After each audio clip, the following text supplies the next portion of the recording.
주일을 맞았습니다. 지난 한 주간 사람과 만물을 거울 삼고 또 자기를 많이 고쳤습니까? 네, 오늘도 예배 자리에 나왔는데 예배의 본질이 무엇인가? 하나님과 만나는 시간입니다. 생활 속에서도 우리가 수시로 하나님을 만나지만 특히 예배 시간은 하나님과 정식으로 약속한 만남의 시간이기 때문에 오직 하나님 만나는 것을 목적으로 하고 거기에 집중해야 되는 것이 예배입니다. 예배의 4대 요소가 감사, 찬양, 말씀, 기도입니다.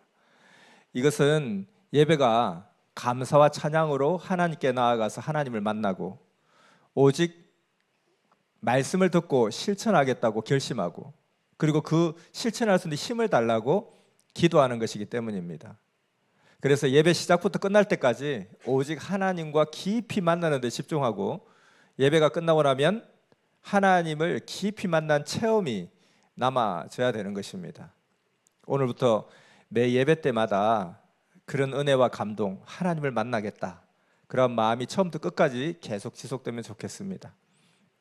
오늘 예배를 위한 권면은 섭리 예배를 통한 섭리 복음의 부흥에 대해서 이야기하려고 합니다.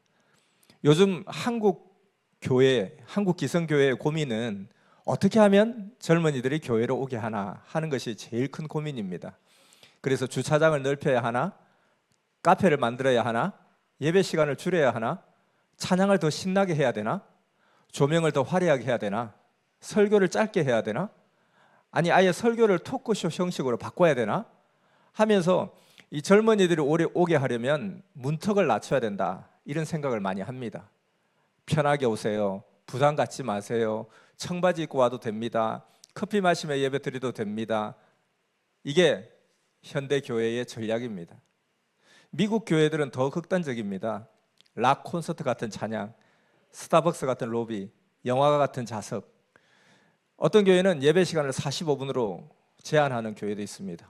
바쁜 교인들을 배려했어요. 어떤 교회는 아예 온라인 예배로 바꿨습니다. 집에서 편하게 예배 드리라고.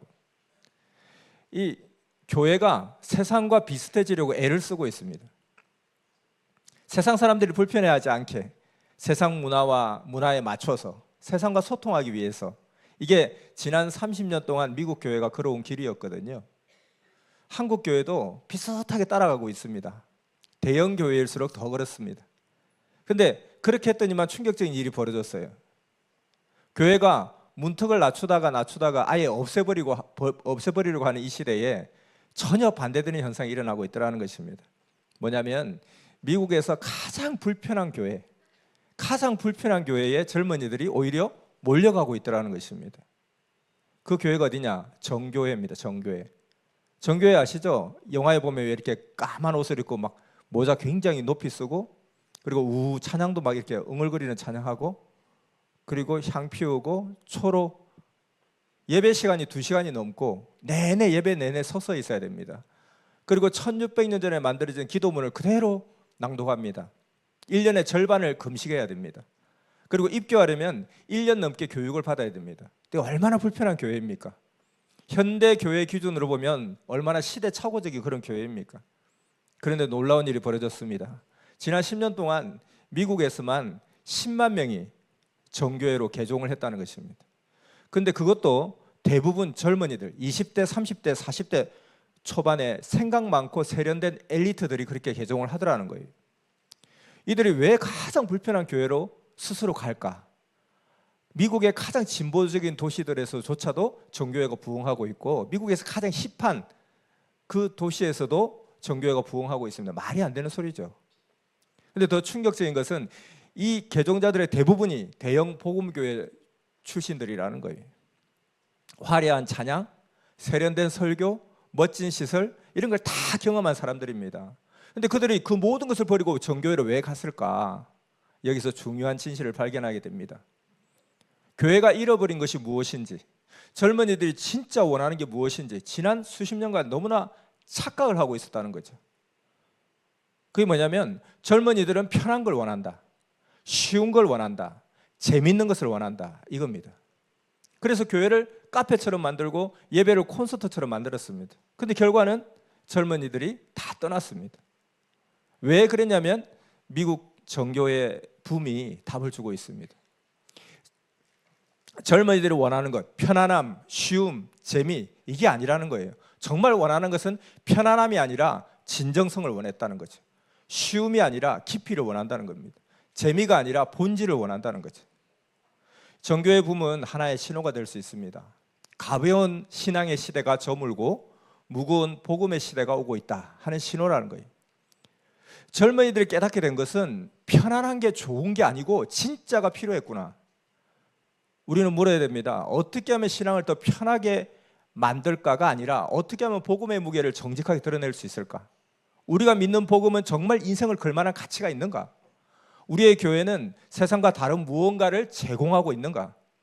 우리의 신앙은 편안함이 아니라 진정성을 추구하고 있는가? 그렇다면 부흥이 일어날 수 있습니다. 믿습니까? 미국 복음주의 교회가 지난 30년 동안 외쳤던 키워드가 있습니다.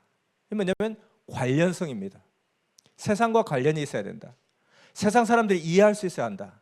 세상 문화와 소통을 해야 된다. 이게 그들의 철학입니다. 그래서 뭘 했습니까? 교회를 멋지게 만들었습니다. 스타벅스보다 더 세련된 카페를 만들었습니다. 화려한 예배를 만들었습니다. 락 콘서트보다 더 신나는 찬양을 하고 설교를 재밌게, 또 테드 강연보다 더 흥미진진하게, 세련되게, 그리고 건물에 수백억을 쏟아붓고 최첨단 시설, 최고급 음향 시설을, 최신 조명을 설치했습니다. 세상 사람들이 봐도 부끄럽지 않을 그런 교회를 만들려고 했습니다. 그런데 결과는 젊은이들이 떠났습니다. 미국 복음주의 교회의 40%의 청년이 20년 동안 떠났다는 거예요. 왜? 세상과 다를 게 없다면, 교회가 세상과 다를 게 없다면 우리가 왜 그게 교회 가야 됩니까? 세상과 다를 게 없는데. 스타벅스가 더 맛있는데 왜 교회 카페 가야 됩니까? 넷플릭스가 더 재밌는데 왜 교회 가야 됩니까? 신앙이 소비재가 되어버린 것입니다. 그래서 교회가 세상과 경쟁하려다가 세상에 진 것입니다. 재미로는 유튜브를 이길 수 없습니다. 세련됨으로는 애플 스토어를 이길 수 없습니다. 그래서 교회가 세상의 무기로 세상과 싸우다가 참패를 한 것입니다. 더 심각한 것은 신앙이 너무 가벼워졌다는 것입니다. 예수 믿으면 행복해진다. 예수 믿으면 성공한다. 예수 믿으면 문제가 해결된다. 이게 자기 개발 세미나와 뭐가 다르냐는 겁니다. 젊은이들은 바보가 아니라는 거죠. 화려한 쇼는 즐거웠지만 예배가 끝나고 나면 공허함을 견딜 수가 없더라는 거죠. 이게 다야? 이게 기독교의 전부야? 갈증이 해소되지 않는 것입니다. 그 영혼의 깊은 곳에서 올라오는 갈망이 채워지지 않는 거예요. 그래서 바로 이 지점에서 그 청년들은 다른 곳으로 고개를 돌리기 시작했습니다.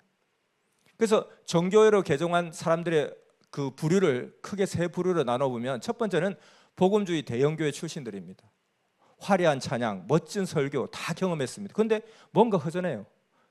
깊이가 없었습니다. 어제 나온 유행과 같은 그 찬양, 그런 찬양 말고 수천 년을 버텨온 찬양을 부르고 싶었고, 이것이 그들의 고백입니다.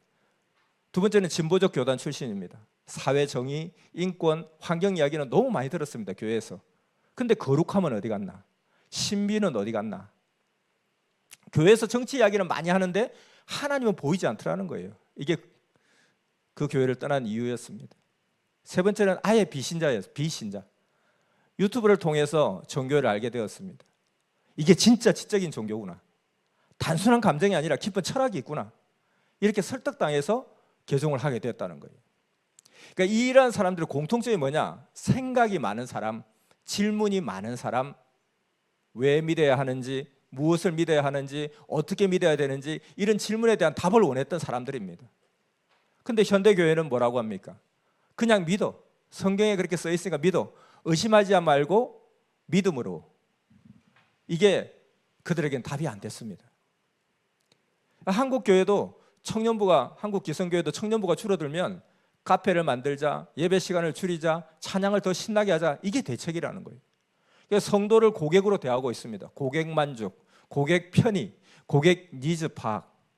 교회가 기업처럼 운영되고 소비하기 좋은 콘텐츠만 생산하고 있습니다. 부담스러운 것, 불편한 것 다 제거합니다. 회개 너무 불편합니다. 헌신 너무 불편해요. 빼버립니다. 껍데기만 남죠. 그래서 세상과 가까워지려고 했던 교회가 가장 먼저 무너졌습니다. 가장 편안하게 만들려고 했던 교회들이 가장 빨리 사람을 잃었습니다. 그래서 청년들이 원하는 것은 교회의 세련됨이 아니었던 거죠.